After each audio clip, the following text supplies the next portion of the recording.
Ladies and gentlemen, welcome back to Planet Tyro to continue the celebration of the year on Lupin right here. I didn't think I'll be back with this next video so soon, but when it's time, it's time. So guys, we're jumping right back on Lupin. For those of you who are coming here for the first time, I just want to give you a reminder. Here on Planet Tyro, we've been doing a Year of Lupin project. We've covered all the previous TV specials and the movies. We've already covered a lot of the other series. There's going to be a playlist. We've got a YouTube playlist with all the Lupin videos in one location. If you're on YouTube right now, I'll put a card in the top right hand corner. You can click on that. If you're listening to this on a podcast through any podcast means, Stitcher Radio, what have you, I'll put a clickable link in the description, and then you can also find our playlist and all the other Lupin videos. It's on video, it's on podcasts. But now, guys, we're finally getting to a very important part of the Lupin franchise. The last thing we did speak about was the Green Jacket, the first Green Jacket series of Lupin III. And now, I've just completed the 155 Red Jacket TV series of Lupin III, which is called Lupin III Part 2, which we're going to be getting into right now. So, guys, before we get going, I'm going to give this disclaimer. Now, as I just mentioned, you guys that have been following me since I've been doing these videos, you know at this point I've watched hours and hours of Lupin content. So my review of this season is going to be a little bit more critical than a casual fan, because I've seen so many Lupin stories. Lupin is very formulaic. We just came off the Green Jacket series, and this series is the longest series in the Lupin franchise. 155, what, is it 155 episodes? Yeah, 155 episodes. That's close to the first season of Dragon Ball.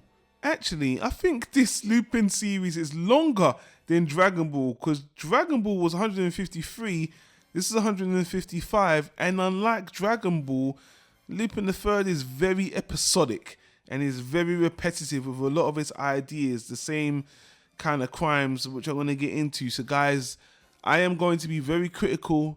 We've got so much Lupin content out there. I'm kind of in the mindset of you can pick and choose. I'm being a completionist for these reviews, but for you guys, I'm going to point out the pros and the cons, and I'm even going to point out the episodes that I feel are stand out. Because I can tell you, before I even get into this series did not need to be over 100 episodes at all. So, you know, guys, it's my own opinion. Obviously, guys, you don't have to agree, you don't have to like it, but again, this is just my perspective. If you guys disagree with me, as usual, leave a comment in the comment section down below. But that's a disclaimer out of the way. Let's talk about part 2, the series itself. Now, to get started, I think it's only fair we go back and look to see when the TV series actually was airing back in 1977. And if you think about it, this Lupin III Red Jacket series was more of a syndicated show. It ran for 3 years, it was always on, it became a staple, and it has a legacy. When people think Lupin III and they think the Red Jacket, this is what most of the guys think about, because this was always on TV. It didn't come out into the Western world until later, it didn't get the dub later, but this series has the most episodes. People have seen episodes of this one way or another. So, you know, when I think about this series, I think about when I was young, you know, this was like a children's show. This was a bit watered down because Lupin is about crime and murder and stuff like that. But this was, you know, it was watered down a little bit and it was shown to a younger audience. And when I was young, when I was a kid watching cartoons, I was watching the Disney and the Warner Brothers stuff. And although even that is worse, those American and English shows had violence. Lupin has murder, has crime, has sexual undertones. If this was on when I was young, I would have loved to have seen a show like this when I was young, because it's so raunchy for a kid's show that it was a really special treat. So again, we need a bit of perspective when we're looking back on this and being very critical. So as always, let's break this into sections. Let's start with the animation. Now with the animations, there's some pros, interesting pros and interesting cons. Now, first of all, I'm going to talk about the pros.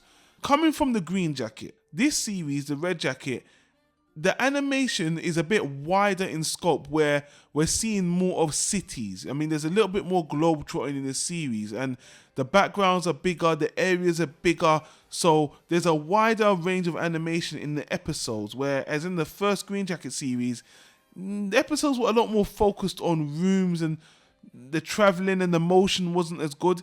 There's better motion, wider scope of animation. But saying that, I actually prefer the Green Jacket rather than this series, because the cons to this series is that the color palette is a lot duller. The Green Jacket first series actually popped a lot more and was a lot more stylish. Now, even though this series is a bit more detailed, the actual lining, the character lining of the characters and the actual backgrounds and stuff, it looks very sloppy and is very inconsistent. Now, let's be fair, there's another reason for this.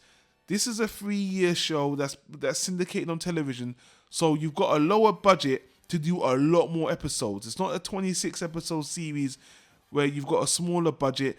This series had multiple anime studios working on it. It has varying types of quality, but although I'm going to criticize it, I will say at points the animation in this season is far superior to the first season and even the next season. And that is because one of the studios in particular, I think it was called Studio Telecom, they actually did 11 or 12 episodes in this series scattered. I'll put the numbers on the screen as well. And when you watch these episodes, the quality difference jumps massively. And not only that, but everybody knows, I even did a separate video about this. I'll put a link in the description. Hayao Miyazaki lent his talents to doing 2 episodes as well. So you get 2 Studio Ghibli animated level quality episodes, as well as a Studio Telecom. So you've got, let's say, 14 episodes of super high quality Lupin the Third that is far superior to the Green Jacket series. But apart from those 12 episodes, which again are scattered, actually they're more near the end, like the last 140. Well, that's not quite true, but I'm diverging a little bit. The other 90% of the animation in this show, I found it very sloppy, doesn't age well, and from a personal preference standpoint, I thought the first series was a lot more stylized. It was a lot more focused and a lot more consistent. Again, it had a smaller number of episodes, and I think it was a little bit more faithful to the manga as well. This second season is just kind of sloppy to me, except for those Hayao Miyazaki and Studio Telecom episodes, as I said before. And, it's understandable. Another disappointing thing about the animation was the opening. The first season, the Green Jacket has a very iconic opening that I praised. This series, not really. The very last opening for, I think, the last 40 episodes, I think that's the 4th opening, that was the best one. And even I'm not the biggest fan of that. So the animation on a whole for this series is very lackluster. I don't think it ages well, except for the 12 episodes I keep on mentioning before. And I was disappointed with it. It was some of the character designs and the budgetary reasons. It just became so sloppy sometimes. But, it is what it is. And that doesn't deter from the story itself. But let's move on to the sound next. I've already mentioned on the plethora of my previous reviews that the Japanese cast are pretty good at this point in time. As we get into the 90s and the 2000s, they all age, and that's where their voices start to wane. But the Japanese voice cast are fine. I spoke about them in detail. They're very adequate. But, and most of the fans agree, the English dub for Lupin the Third is always superior. And in this case, the English language dub for Lupin the Third Part 2 elevates the comedy, elevates the story, because they use pop culture references, they use a lot more innuendo, a lot more puns. It just punches up everything, and the voice actors are really great. I think even the English voice actors changed it. The only downside is only half, I think about 76 episodes of this is in English, because was it Geneon? I forgot what US distributor had it at the time. They lost the licenses before they could finish dubbing it. And I don't foresee they'll be picking this up again to redub it, to be honest with you. But those first 76 episodes in English dub just elevated the whole show. Watch it in dub 100%. And to be honest with you, even the TV specials, I said this before, Lupin is a better experience in the English dub. Let's face it, Lupin is a half Japanese, half European. Lupin has a European feel to it in general, so it lends itself to a Western dialogue for the comic effect anyway. So that's just my personal opinion, but the dub is fantastic. Search for the dub, but again, the Japanese sub is fine. As for the soundtrack it gets better. This is the season where we start to get some really good Lupin soundtracks. I think one of my favorites was Superhero, You're a Superhero, but that might have been in the Green Jacket anyway, so maybe I'm just picking it up. But man, this has some great themes. One in particular, I'm going to give a little shout out to Danny Swain. Danny Swain is an American rapper who took one of the main themes of this series and made it into a song called And I Love Her. I'll put a link in the YouTube card. Listen to this song and just see how he took the whole theme, one of the best themes for this season, and made it into a great song. If you haven't heard that song, really check it out, even if you're not a fan of hip-hop. The music is really good, and we start to hear more of that jazz influence throughout. Is it as good as the first Green Jacket series? I think it's a little bit better. It's actually a little bit more superior, but they don't use it as much, and maybe that's because of budgetary reasons again. But yeah, the soundtrack is good, and that one song that the Danny Swain, the rapper, made a little homage to is definitely worth checking out. And that dub on the whole is excellent. So moving away from the sound, we're going to get to the core story. We're going to talk about the episodes, and here's what I think. Yeah, man, I said this in the beginning, and most people agree. This series did not need to be over 100 episodes. To be honest with you, in this day and age, most animes that run on long-running shonen are really frowned upon because the writer's just very formulaic, and even, you know, big shows like One Piece and stuff like that, even those are frowned upon now. Now again, I have to look at the legacy of the Red Jacket series, that it was always on television and it gave people intimate knowledge with Lupin the Third. And one thing I really like about the episodes in the series, this really feels like a team. Like sometimes Fujiko isn't with Jigen and Goemon and Lupin as much, but this time I felt a lot of camaraderie in this series, and you really get to like them. And the tone, although it's comedic for the most part, I thought the balance was good. It wasn't super goofy like I hear the next TV series, the Pink Jacket's gonna be, but I liked it. Now, the problem is, again, too many episodes, and you could break this into categories, like 25 episodes that are the same, Lupin is stealing a diamond, or there's another 25 episodes where Lupin fakes his death, or there's another 25 episodes where Lupin is being double-crossed by a crime boss. I mean, I understand that at the time as well, writing wasn't very super intelligent or nuanced, and Lupin is episodic.